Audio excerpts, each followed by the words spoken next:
finance professor. What's going on, everybody? My name is Dr. Boyce Watkins, in case you didn't hear me before. I want to talk about student loans. Student loans are a crisis in this country. Joe Biden is addressing the student loan crisis, and I'm going to break down the details of what Biden is saying about student loans and how Joe Biden can and might actually do some good in this particular area. So buckle up your seatbelt, get ready. We're about to get started on the Black Financial Channel right now.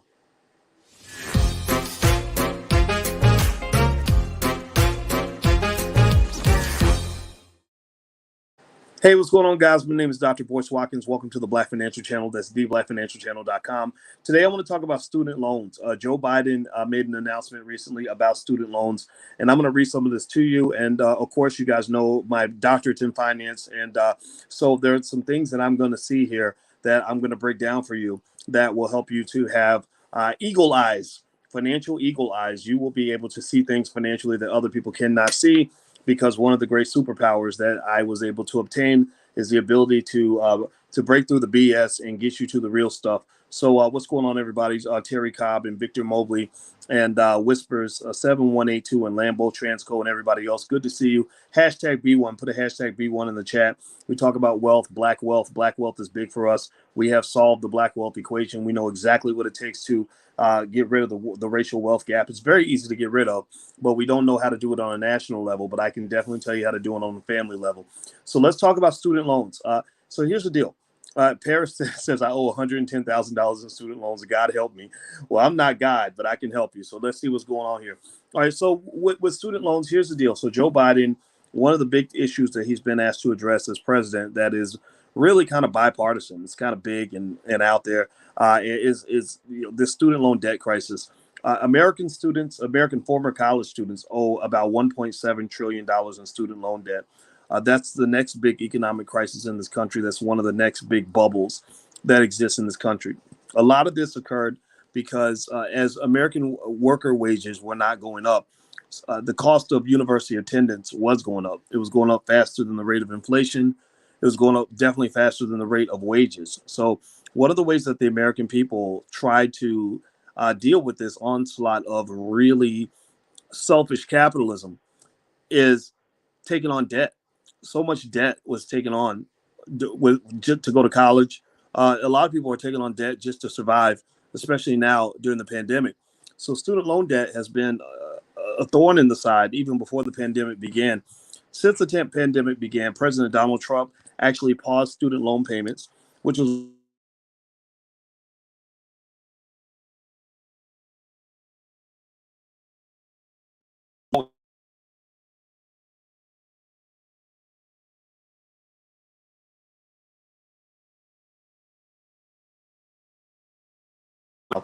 well, here's the deal. So Biden coming in, one of the things that he's picked up is am I out? Let me know if you can hear me. Give me a yes or no if you can hear me. Everybody type yes if you can hear me in the chat, because I'm on my phone and someone just called me, and when someone calls you, it disrupts your audio, and I meant to hit the little button to block the calls. So do you got me now? Yes. Am I back? All right. Thank you. I'll type a yes in the chat if I'm back. Okay, great. Thank you. Okay, so and hit that thumbs up button, by the way. Please hit the thumbs up button. We are building Black media. We need your help. Portia and Empress and Tammy, we need your help. We're trying to build, we're in a war, so we need your support. So here's what here's what the situation is. Student loan debt has become one of the greatest wealth killers in America, really, especially the Black community. The reason it's the biggest wealth killer in the Black community is because a lot of you were trained to work hard, go to school so you can get a good job, and basically give away all of your family wealth to some big white university that probably only brings Black people to campus when they're playing basketball or throwing footballs. You probably went to some school where, if you go through the whole business school, the whole biology department, there's not one single African-American faculty member. Even many HBCUs don't hire African-Americans for things like business or the sciences. When I went to Howard University to interview for a job on the finance faculty many, many years ago, I was interviewed by a Chinese man. So I had to impress a Chinese man enough to convince this Chinese guy that I'd be good enough to teach African-American students. How about that? That was kind of amazing. So here's the deal. You go deep in debt. Half of all black college graduates default on their student loans. This is your talented 10th. These are the people that you were hoping would help you close the racial wealth gap, but they can't. It's almost like having your best player on your team that's injured. It's like taking LeBron James and putting him on the court with one leg. So basically, you're a black elite. You know, the black folks that went to college ended up basically in so much debt that they can't get out of the debt, and many of them were defaulting on the student loans. So when you default on the student loans, what happens is that the implications are far deeper than just not being able to pay the debt. It's almost like the worst versions of catching the virus. You know, catching the virus and overcoming it is one thing, but then sometimes you can have long-term health problems as a result of the fact that you got so sick. So the fact that you got so financially sick and couldn't pay your student loans means that now your credit is bad. Well, now that your credit is bad, not only has this affected the moves that you've made to this point and the money that you have to this point, it's also affecting the moves that you can make in the future. It's crippled you for life. Do you get what I'm saying? Give me a yes or no if you understand what I'm talking about. So debt is a wonderful thing when it's used properly. It's a terrible thing when it's used improperly. Student loan debt is a highly improper way to use debt when it's used in excess. So the interesting thing about Joe Biden is what Joe Biden is referring to, what he's talking about now, is something that, at least on the surface, does not appear to be truly transformative on the student loan front. They're talking about taking away about $10,000 in student loan debt. $10,000 in student loan debt. So I want to ask you a question. Give me a yes or no. Yes or no. How many of you have more than $10,000 in student loans? Give me a yes. Yes or no. How many of you have more than $10,000 in student loans? Yes or no. I'd like to know. Because most college students I know, especially those who graduated from places like Syracuse University, where it costs about $72,000 a year to attend that school now, which, by the way, is incredibly way too much to spend on a college degree. I'd rather spend time putting my child through an entrepreneurship program so they can learn to start a business and get cash flow, or teach them how to buy real estate so they can own property and get cash flow, or teach them how to go buy stocks and bonds so they can actually have assets and cash flow. I'd rather teach them that than have them go spend $72,000 a year to go learn liberal arts. I'm sorry. I know learning Shakespeare is very exciting and makes you feel good, but and I've been a college professor for many years, so I'm the first person to tell you that education is valuable. But I'm also the first person to tell you that most of what you get on a college campus in terms of education, much of that you can actually get on the internet.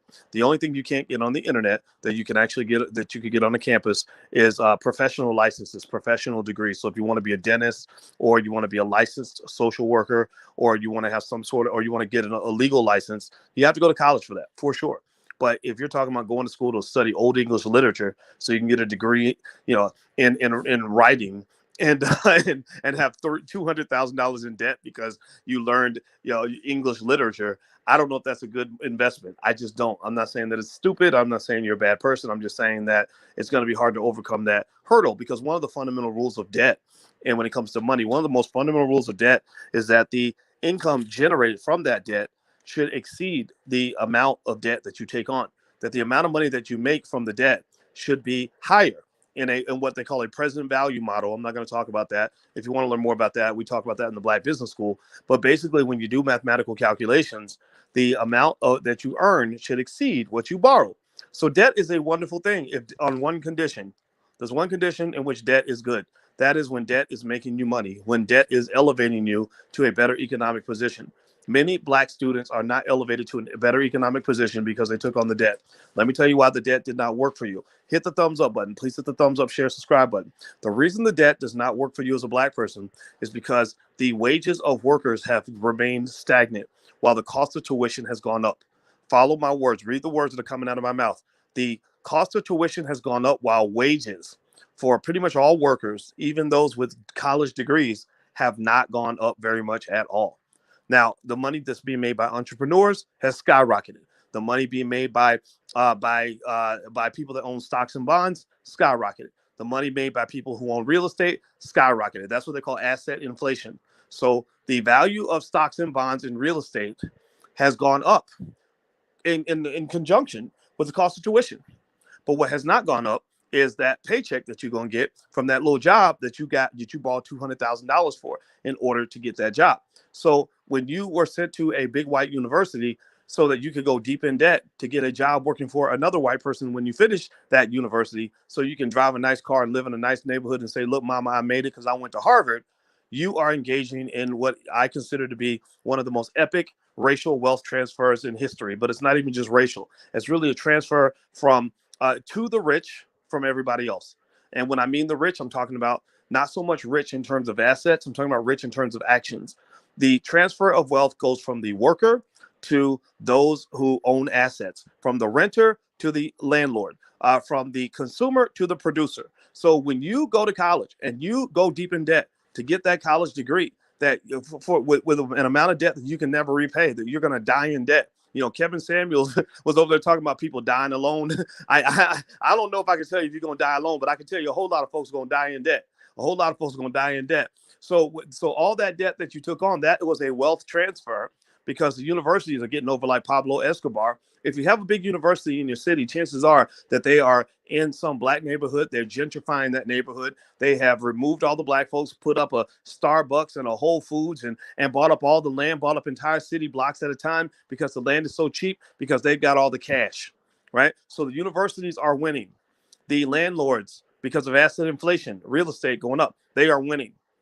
People who own businesses are winning. People who own stocks and bonds are winning.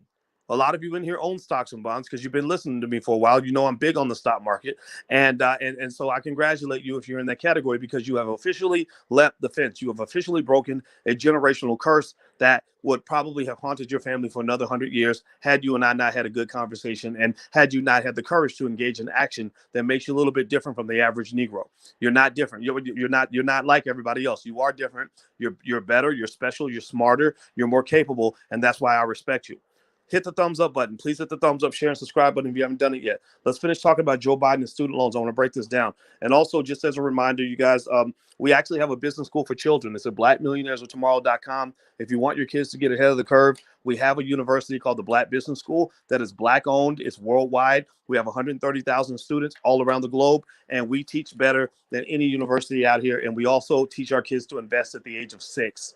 We have different philosophies. Our philosophy is that if Black children learn how to invest at the age of 6, Black children will be the greatest wealth builders on the entire planet. So let me lay down a couple things about Joe Biden and student loans. Well, the first thing is that it's a good thing. The good thing for Black people about Joe Biden addressing student loans is that Black people are hit harder by student loans than everybody else. The most Black students that start college, at least half of them never graduate. But even when they don't graduate, they still walk away with student loans. Give me a yes or no if you know somebody who went to college for a year or two. Maybe it's you. It's okay. No shame in your game. That's okay. But give me a yes or no if you know somebody who went to college for a couple years, dropped out, but still had debt. Give me a yes or no if you know anybody like that. I know a lot of people who went to college a semester, maybe 2 semesters. Maybe they got pregnant. Maybe they got the girlfriend pregnant. Maybe they need to quit for a couple semesters so they can get a job. And then next thing you know, they're 40 years old and they can't go back to school. It happens, right? It happens. So half of all Black college graduates never finish school. This is the second statistic I picked up during my 27 years as a college professor. The second statistic is that half of all Black people who do graduate, who actually get to the finish line, cannot pay their debt. The typical Black women are so superb when it comes to obtaining education. Black women are just off the chain. I was joking with Alicia about how she is a superstar faculty member at her university. She's a brilliant Black woman. And then we hooked up with this realtor who was a brilliant, amazing professional Black woman who's made over $1 million in real estate. And then she hooked us up with another Black woman. We said, we're looking at getting some property in Atlanta. She hooked us up with another brilliant Black woman in Atlanta who was just like her. And then she hooked us up with another brilliant. I mean, Black. I'm telling you, like we have an oversupply of amazing Black women who are just kick butt professionals who are just on their game. And I just think that that's a superpower that Black women have, and I'm very proud of that. I think that's actually remarkable. But one of the challenges, though, is that in all this educational success, one downside of this is that when they look at how much debt Black women have when they finish college, that when they go out 10 years later, they actually have more debt than they had when they finished college. Debt ain't supposed to work like that. Debt's not supposed to work like that. The debt's supposed to go down. It's not supposed to go up. But they found, and I had to go look up the study, but they found that the women had more debt 10 years later than they had when they finished school. That's not a sustainable business model, in case you're wondering. You're supposed to be building a positive net worth. So the good thing about the elimination of student loan debt by Joe Biden, even if it's not a big number, is that it will help a lot of Black people because student loan debt is one of the number one factors that's causing the reduction in Black wealth that's going to occur, where they say median Black wealth will be zero by 2053. Student loans are a direct culprit in this issue.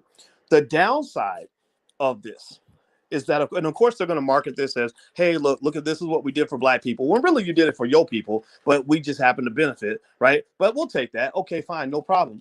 The problem with that, though, is when somebody tries to come in and pretend like forgiveness of student loan debt for Black people is the same as like a baby version of reparations, like that's a reparations package. That's a real mental rope-a-dope they just did on you.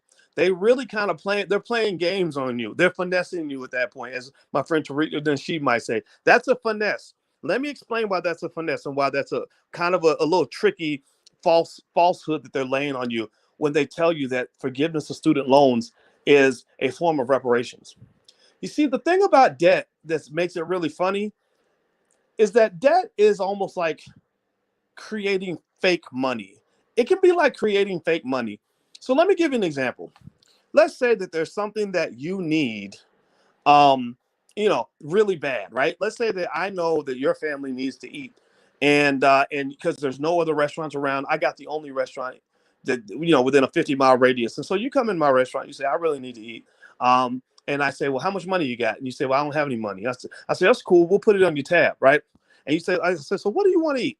What do you want to eat, Shauna Lee? And Shauna says, I'd like a steak dinner, and I'd like a chicken dinner for my son, and some oatmeal for my husband, right? So let's say that that's what they get, right? So then I tell Shauna, I say, okay, no problem, Shauna, we'll just put it on your tab. Well, the steak dinner is $842. The chicken dinner is $1,447, and the oatmeal is $2,418. Now, let me ask, so your grand total is, I don't know, what is it, $5,000, $6,000. But don't worry, Shauna. I'll put it all on your tab. Just go ahead and sign on the dotted line, right? Do you get what I'm saying? Now let me ask you this. Have I kind of played Shauna a little bit? Did I kind of exploit Shauna and take advantage of her a little bit? What do you think? What do you think? Was that a bad deal or a good deal? Give me a yes or no. What do you think? So then here's what happens. So Shauna says, well, that's too much. I don't want to pay that much. And I say, well, if you want to eat, I mean, we're the only restaurant in town and you have to eat, don't you? And Shauna's like, yeah, okay. And I'm like, yeah, so just sign the paper. Don't worry about it. We'll worry about that later, right? So if Shauna is really hungry, Shauna will go ahead and just sign that piece of paper. So now Shauna owes me $6,000 for a meal that cost me, $8 to make. Do you follow what I'm saying? Tell me if you get my logic here. Tell me if you see where I'm going. Sometimes I get accused of talking over people's heads. I don't want to do that, but I don't want to insult your intelligence either. And I want you to understand the game. I want to try to help you see what I'm seeing. Give me a yes or no if you follow what I'm saying. Right? So then Shauna says, I'm in debt now to Boyce because I can't pay the $6,000 back that he charged us for this meal. It's causing me financial problems. And I have to declare bankruptcy. I don't know what I'm going to do, etc. So let's say that I didn't go to Shauna and I say, you know what, Shauna? I feel your pain, sister. I care about you, sister. So what I'm going to do is I'm going to forgive half of your debt. I'm going to take $3,000 off of your $6,000 debt. So now you'll only owe me $3,000 instead of $6,000. Right. So now the question becomes, did I really do Shauna a favor? Like if I create a financial problem for Shauna and then solve the problem I created, have I really done her a favor or did I do a little rope-a-dope? Townsend says Shauna got raped. Well, I'm not raping nobody, but that's about as close to a financial effing as you can imagine, right? I'm trying not to cuss now, so I'm trying not to get in trouble with the Twitter YouTube Nazis who are now censoring people's free speech. Okay, so my point is to say that the student loan debt that you have it's a false debt. It is a problem that they created, and they make themselves the superheroes by solving the problem they create. That is a consistent strategy that's used all throughout politics. It's used in economics. Like, for example, it's like the grocery store that will sell you the donuts in the front of the store and then sell you the diabetes medication in the back. It's the Democratic Party who will make you super scared of whether it's cops coming to get your son or a virus that's going to kill everybody. And then they come in, they say, guess what? We fixed that. We're going to, all the time we would have spent working on your reparations. Instead, we worked on keeping your son alive. When really your son was going to be alive anyway. Your son was going to be fine anyway. And you probably weren't going to die anyway, right? But because I've focused you on this artificial problem I've created for you, I then can make myself into the hero. So with this student loan thing, this is not, in my view, a relevant or meaningful contribution to the reparations conversation. This is simply justice. Here's the reality. A college degree should not cost you $60,000, $70,000, $80,000 in a year. Syracuse University students where I used to teach now pay over $72,000 a year to go to that school. That is too much. They could educate those students for 25 grand or lower, but they don't do it because they're allowed to charge more because the fact that the government makes this cash available, this creates that, what I was speaking about earlier, that asset inflation. So what you have is you have a commodity that people feel like they need. In economics, we call that an inelastic commodity. You have a commodity that everybody needs, like the same way when I told Shauna about the food. Shauna needed that food. She wasn't going to say no to me, right? So you have this commodity that everyone needs, which then gives the person providing the commodity power to raise the price as high as they want to. And then when you throw debt into the equation, that further pushes up the value of the asset. Cheap money inflates the power of assets or the price of assets. Cheap money also causes inflation when it comes to the power of the dollar. That's why over time, the value of the dollar is going down while the value of assets are going up. Houses are going up. Stocks and bonds are going up.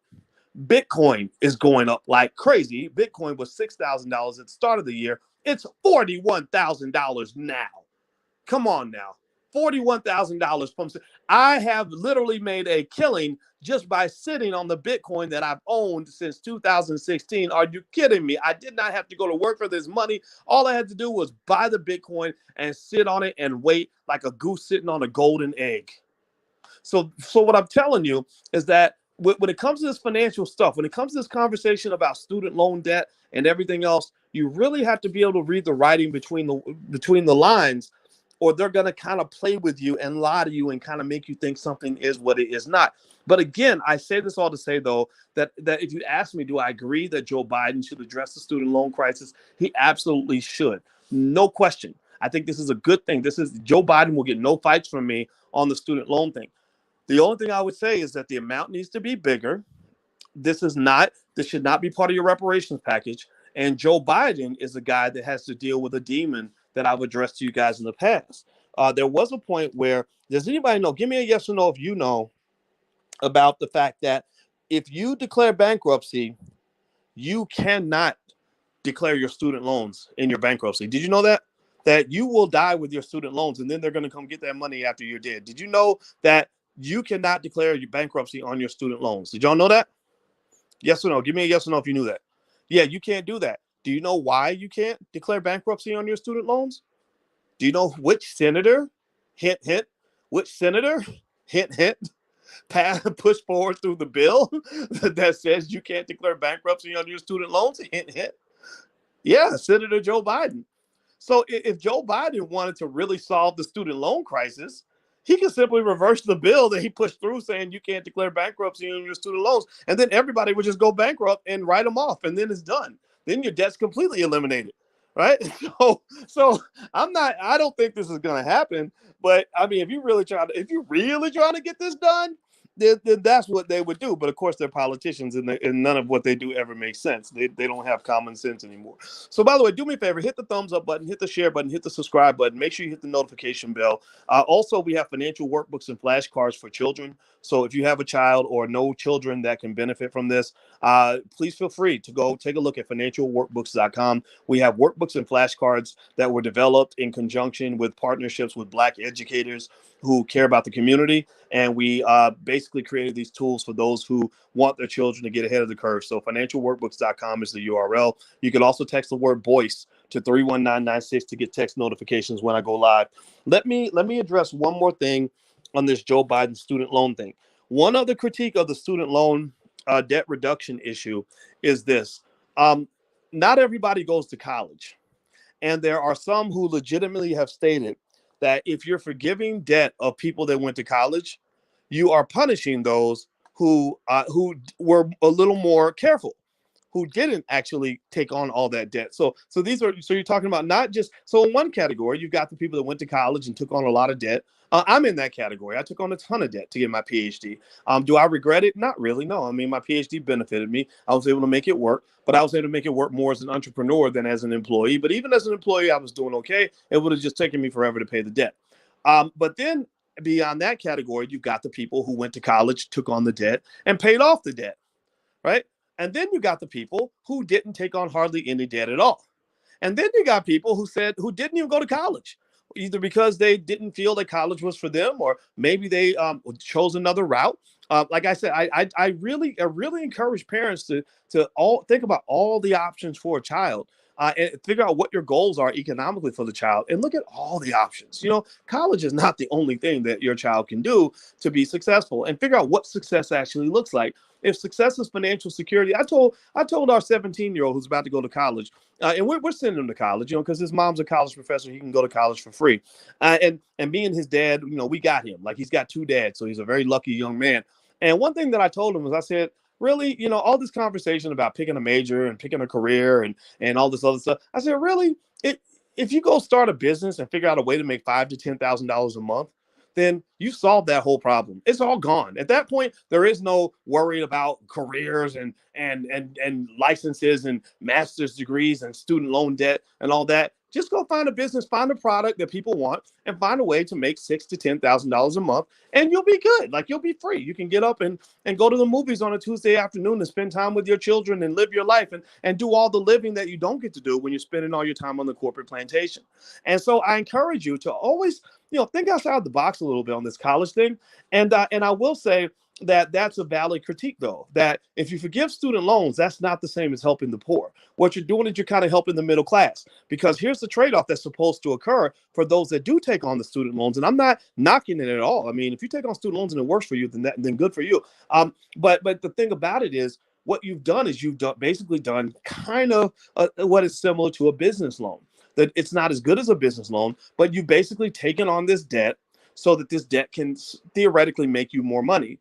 The problem is that you have a lot of people that take on the debt without thinking about how it's going to make them more money. So it's almost like starting a race and not even knowing where the finish line is, or shooting a basketball at a basket and not even opening your eyes to see where the basket is located. So you're just throwing the ball up in the air, hoping that it lands in the basket somewhere. That's not how you play basketball. You got to find the goal and then aim for the goal so you can reach the goal with the ball. Right. So the same thing is true with student loans. I see a lot of people that go to college and they think that because they spent 4 years on a campus, that somehow when they get done, somebody's handed them a piece of paper, that someone's going to hand them a job, paying them more money. And I can tell you, as a business owner who has hired tons and tons and tons of people, I don't even halfway care if you went to college. I don't even halfway ask if you went to college.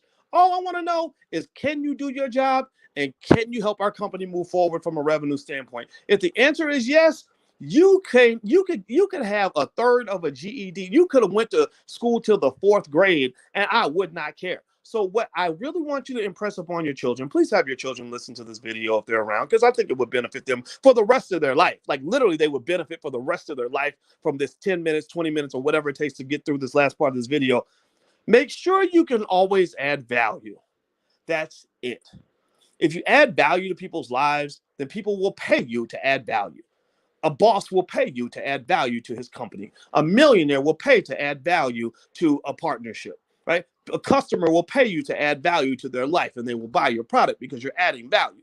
Figure out how you can add value, not just show up with a damn little piece of paper thinking somehow that makes you better than other people. That ain't nothing but a piece of paper. All of that's artificially contrived, and all of that at best is nothing more than what is supposed to be a symbol of the fact that you're capable of adding value. And as a person who has taught on college campuses since 1993, I can tell you that I have seen thousands of students go through 4 years of college and never learn how to add value, and then be confused when nobody wants to give them a job. Well, because you don't know how to do nothing. You don't have a tangible skill. Yeah, if I say, well, what are you able to do? They're like, oh, well, I don't know. I got a piece of paper. That piece of paper means nothing without you having some sort of skill and ability to add value. There we go. Does that make sense? Give me a yes or no. I know I got a little bit crazy at the end, but I hope I was making my point. And I got to go. I got work to do. I love you.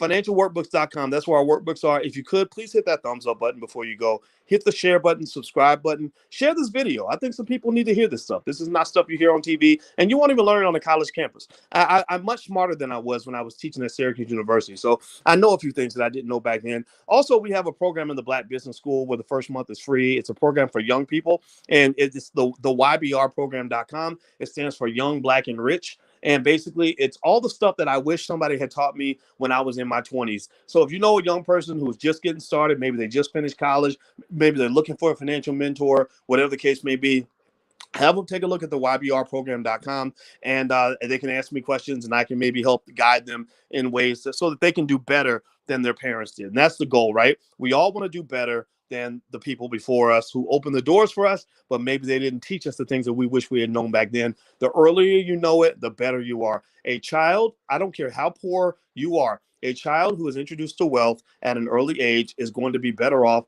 than a middle class or even a rich kid who isn't introduced to wealth building techniques until they're 30 or 40 years old. I'm telling you. So anyway, I got to go. Have a good day. Hit the thumbs up button. Talk to you soon. Love you. Peace.